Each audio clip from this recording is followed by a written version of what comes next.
आता आपण महत्वाचा आठवतो चला मेयर सिलेक्शन. बोर्डाचे 3 मार्काचे तर 4 मार्कासाठी विचारू शकता किंवा भरपूर MCQ आहेत, प्रॉब्लेम्स आहेत. मेयर सिलेक्शन म्हणजे हे आहे की CP minus CV equal to capital है. आता कंसिडर करा एक सिलेंडर है आणि ये सिलेंडर को ऐसे अभी इसको पिस्टन लगा है और इसके अंदर गैस है, आइडियल गैस इनक्लूड किया है. P यानी प्रेशर, V यानी वॉल्यूम आणि T यानी टेम्परेचर. ठीक है मैं यानी अब इसको हीट देना अपने को. हीट देंगे तो पहले condition pay at a constant volume देके हीट देना है. म्हणजे पहिली कंडिशन का घेऊ एट अ कांस्टेंट वॉल्यूम, दूसरी कंडिशन का घेऊ एट अ कांस्टेंट प्रेशर. ठीक आहे. कन्सिडर शिकवत असताना मी तुम्हाला नोट सुद्धा लिहून देतो. Consider 1 mole of ideal gas. Consider 1 mole of ideal gas enclosed in a cylinder. Enclosed in a cylinder. म्हणजे या सिलेंडर मध्ये एक आयडियल गॅस भरलेला आहे. ठीक आहे. By light and air tight piston. Air tight piston, त्याला एअर टाइट पिस्टन लावलेला आहे. ठीक आहे. यामध्ये आयडियल गॅस भरलेला आहे. Let P, V and T. B pressure, volume and temperature of gas respectively. हा जो गॅस भरलेला आहे आपण त्या सिलेंडर मध्ये फ्रिक्शनलेस पिस्टन आहे, एअरटाइट पिस्टन आहे, त्यामध्ये आयडियल गॅस भरलेला आहे. इनिशियली P म्हणजे प्रेशर, V म्हणजे व्हॉल्यूम, T म्हणजे temperature. Volume temperature of gas respectively. ठीक आहे. हे बेसिक इन्फॉर्मेशन. आता नंतर काय करणार आपण 2 स्टेज मध्ये आपण हे करणार. पहिली स्टेज म्हणजे पहिल्या पार्ट मध्ये gas is heated at a constant volume. ठीक आहे. आता पहिली स्टेज घेऊ आपण. 1 नंबर समजा यामधला पहिला part. Now gas is heated at constant volume. हे लक्षात ठेवा. गॅसला पण उष्णता द्यायची आहे. हीट आपण गॅसला उष्णता दिलेली आहे. DQ एवढी हीट आपण सप्लाय केली आहे. DQ1 म्हणू आपण. DQ1 is the heat supplied to the gas. ठीक आहे.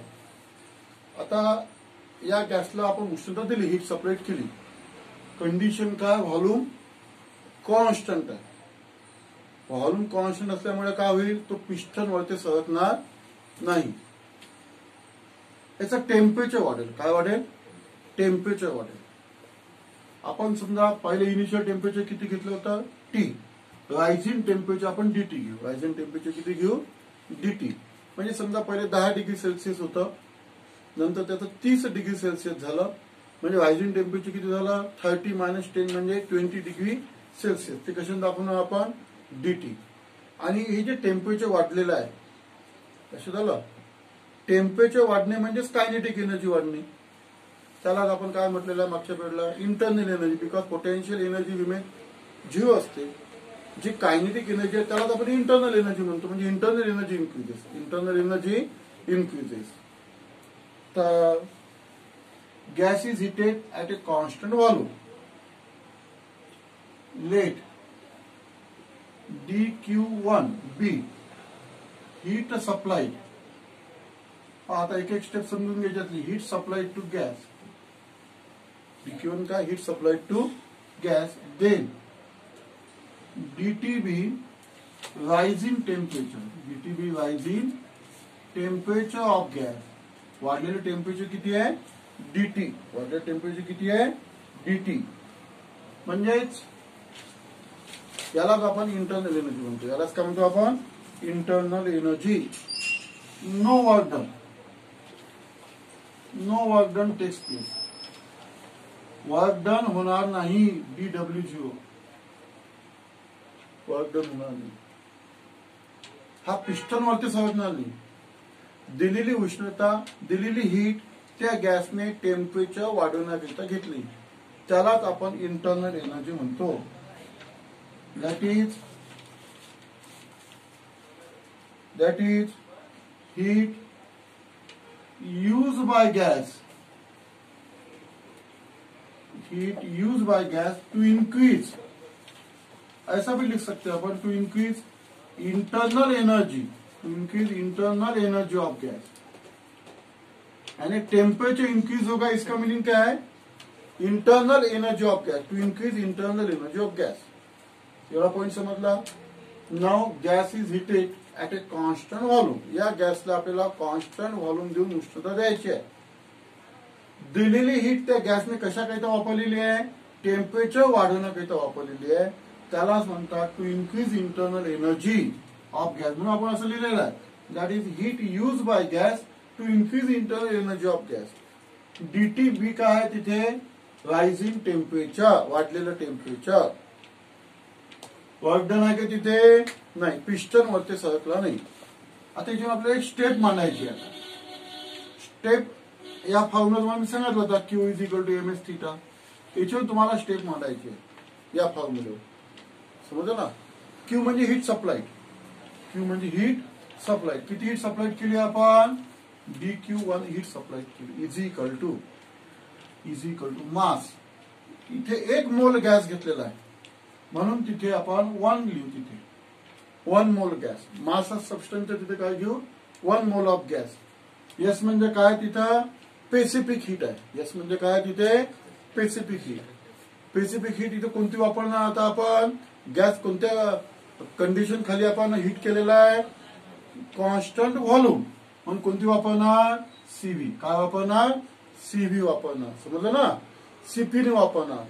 कारण गॅसला जी हीट केलेली आहे ती हीट आपण कोणत्या अंडाखाली केलेली आहे? ऍट ए कॉन्स्टंट व्हॉल्यूम, म्हणून सीव्ही वापरणार. थीटा म्हणजे रायझिंग टेम्परेचर. इथे रायझिंग टेम्परेचर कसं दाखवलेलं आहे? डीटी ने दाखवलेलं आपण. समजलं ना? तर dq1 is equal to CV DT. dq1 is equal to CV DT. dq1 is equal to CV DT. आणि यालाच आपण म्हटलेलं आहे internal energy. It is also known as a dq1 is equal to DE.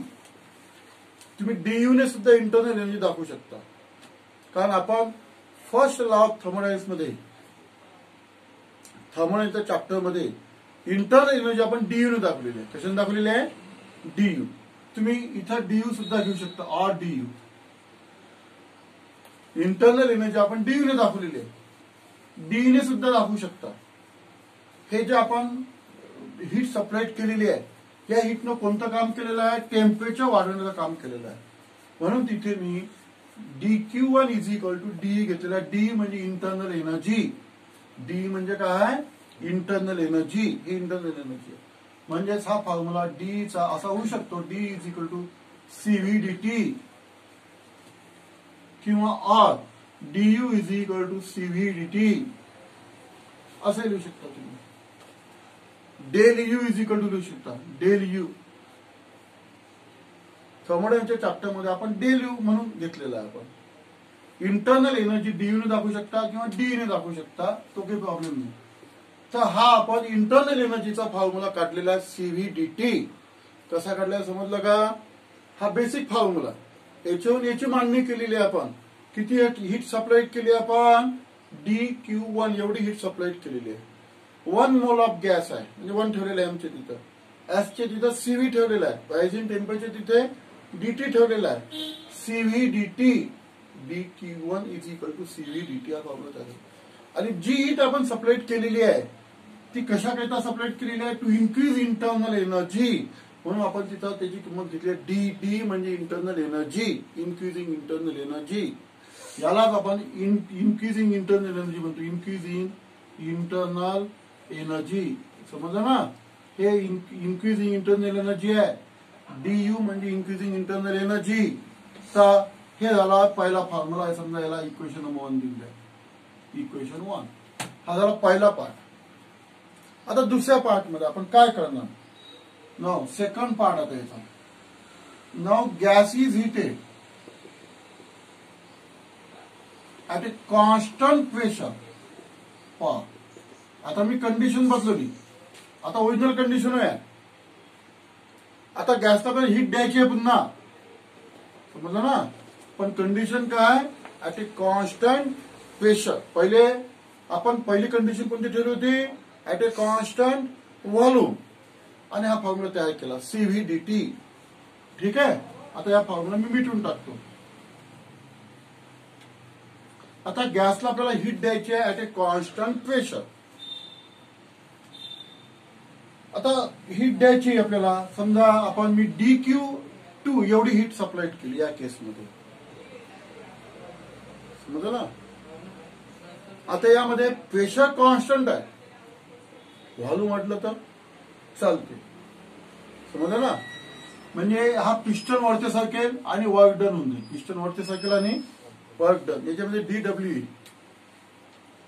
आता मी DQ2 एवढी उष्णता supply करतो at a constant pressure.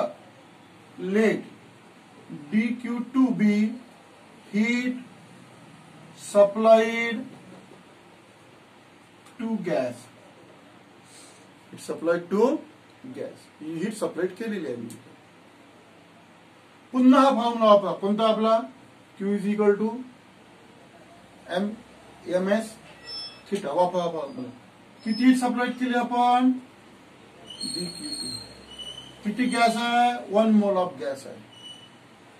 आता इथं स्पेसिफिक कोणती येईल मग, CP येईल का CV येईल, CP. कोणती येईल, CP. किती टेम्परेचर वाढलं, DT. तर DQ2 is equal to CPDT. Equation 2. Equation 2 झालं ना. जसं आपण पहिले इक्वेशनची मांडणी केली होती तशी या इक्वेशन 2 ची मांडणी केलेली या फॉर्म्युलेवरून आपण. लक्षात आलं. आता या DQ2 आणि DQ1 पहिल्या केसमध्ये आपण उष्णता सप्लाय केली होती DQ1 आणि या केसमध्ये उष्णता सप्लाय केली आपण DQ2. या दोन मध्ये काय फरक आहे, कोणती उष्णता जास्त आहे, तर या केसमध्ये उष्णता जास्त आहे DQ2. म्हणजे DQ2 is greater than DQ1. असं का सर, समजा पहिल्या याच्यामध्ये 100 किलो कॅलरी एवढी मी हीट सप्लाय केली होती. त्यामध्ये टेम्परेचर किती वाढलं होतं, रायझिंग टेम्परेचर किती होतं, DT. समजलं ना. आता हे जे DQ2 आहे, समजा मी यामध्ये पहिले 100 किलो कॅलरी हीट सप्लाय केली तर काय होईल, टेम्परेचर वाढेल. किती ना टेम्परेचर वाढेल, DT न. जे पहिले वाढलं होतं तेवढं टेम्परेचर वाढेल. समजलं ना. मग मला आणखी समजा 50 किलो कॅलरी आणखी हीट सप्लाय करावं लागेल additional. So that external work is perform. हा पिस्टन वरती सरकेल. म्हणजे याच्यापैकी पहिली जी हीट आहे DQ मधले काही जी हीट आहे जी पहिल्या सारखीच तेवढीच हीट सप्लाय केली होती आपण. म्हणजे पहिला जो वर्क आहे त्याचा याच्यातला जो पहिला जो काम आहे म्हणजे पहिले टेम्परेचर वाढवण्याचं काम होईल. म्हणजे इन्क्रीज इंटरनल एनर्जी वाढेल, टेम्परेचर वाढेल, मग ते एक्सटर्नल वर्क काम जाईल, परफॉर्म होईल. म्हणजे सेकंड केसमध्ये जास्त उष्णता सप्लाय करावं लागते. हे लक्षात घ्या. कारण तिथे दोन काम आहे. पहिलं काम कोणतं आहे, टेम्परेचर वाढवणे, आणि दुसरं काम कोणतं आहे, एक्सटर्नल वर्क परफॉर्म करणे. टेम्परेचर वाढवण्याकरिता जी हीट लागली ते पहिल्यासारखीच आहे, पहिल्या केस सारखीच आहे. फक्त याच्यामध्ये एक्सटर्नल वर्क परफॉर्म होते. सो दॅट प्रेशर इच्छाचं जे प्रेशर आहे ते कॉन्स्टंट मेंटेन करण्याकरिता, पिस्टनवरचं प्रेशर कॉन्स्टंट मेंटेन करण्याकरिता हा पिस्टन वरती सरकतो आणि एक्सटर्नल वर्क होते. म्हणून या केसमध्ये सेकंड केसमध्ये जास्त उष्णता सप्लाय केल्या जाते. म्हणजे DQ is be heat supplied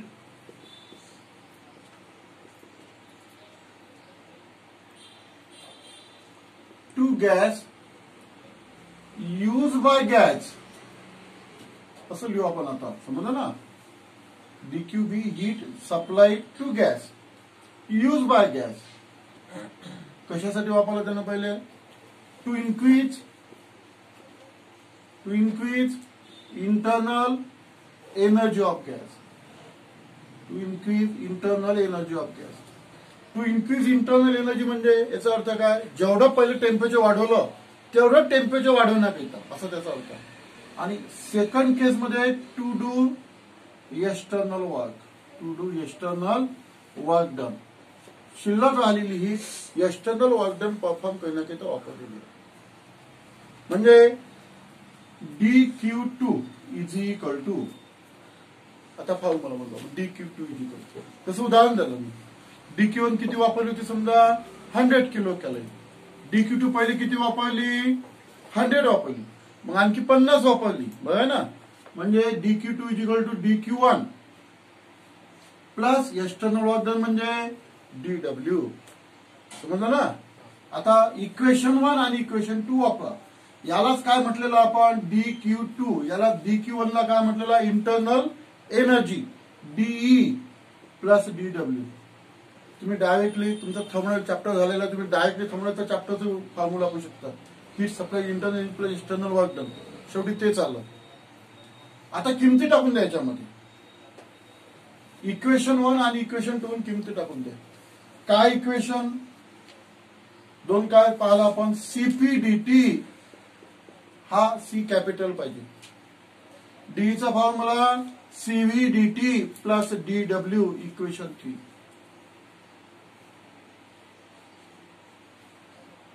ठीक आहे. आता याला इकडे घेऊन ये,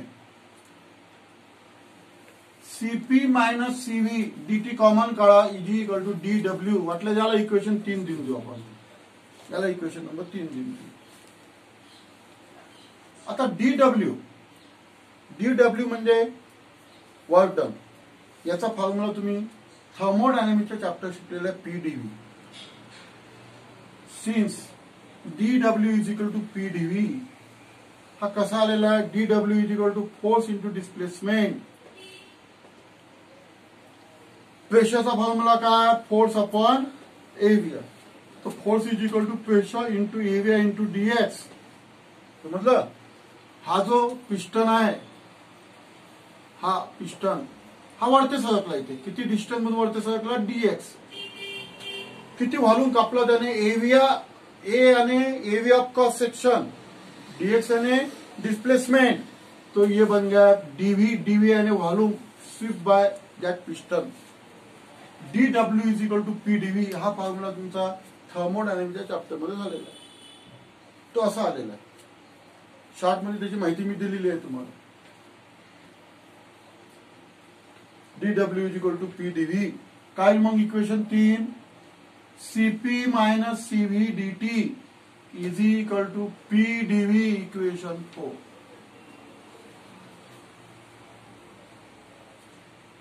स्टेप्स लक्षात आलाय, ही स्टेप लक्षात आली. तसं ही फर्स्ट लॉ ऑफ थर्मोडायनामिक्सची स्टेप आहे. किमती ठेवून दिल्या मी, ही हा this is the formula of internal energy. हे dq2 चा फॉर्म्युला पाहिलेला आपण, आणि हा dW चा फॉर्म्युला. आता ideal gas equation for 1 mole of gas, 1 मोल गॅस असेल, आयडियल गॅस इक्वेशन काय मग, PV is equal to nRT.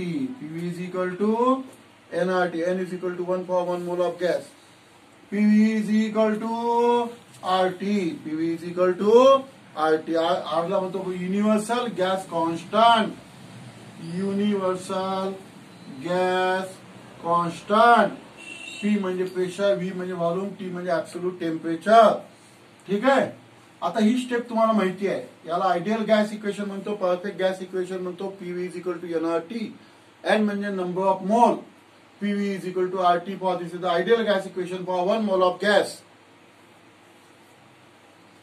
आता आपण ही जी सेकंड कंडिशन घेतली होती, सेकंड कंडिशन मध्ये काय घेतलं होतं आपण, काय कॉन्स्टंट ठेवलं होतं, काय चेंज केलं होतं, व्हॉल्यूम वाढवला होता आपण.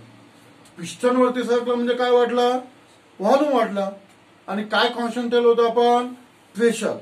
तसं इथे पाहता, प्रेशर कॉन्स्टंट ठेवा, व्हॉल्यूम वाढवा, volume increases by dV. R constant, temperature किती वाढलं, rise in temperature dt, rise in temperature dt. म्हणजे ही जी स्टेप मी लिहिलेली आहे, ही स्टेप या कंडिशनवर लिहिलेली आहे. सेकंड नंबरच्या gas is heated at a constant pressure constant आहे, व्हॉल्यूम वाढलं. पहिले व्ही व्हॉल्यूम होतं, नंतर पिस्टन वरती सरकला डीव्ही व्हॉल्यूम न वाढलं आपण डीव्ही आणि इन्क्रीज इन व्हॉल्यूम. ठीक है, डीटी यानी राइज इन टेम्परेचर. तो ये जो फॉर्मूला आर डी टी है, पी डीवी है, इसके अंदर इक्वेशन 4 के अंदर वो अपने को लिखना पड़ता अभी आर डी टी.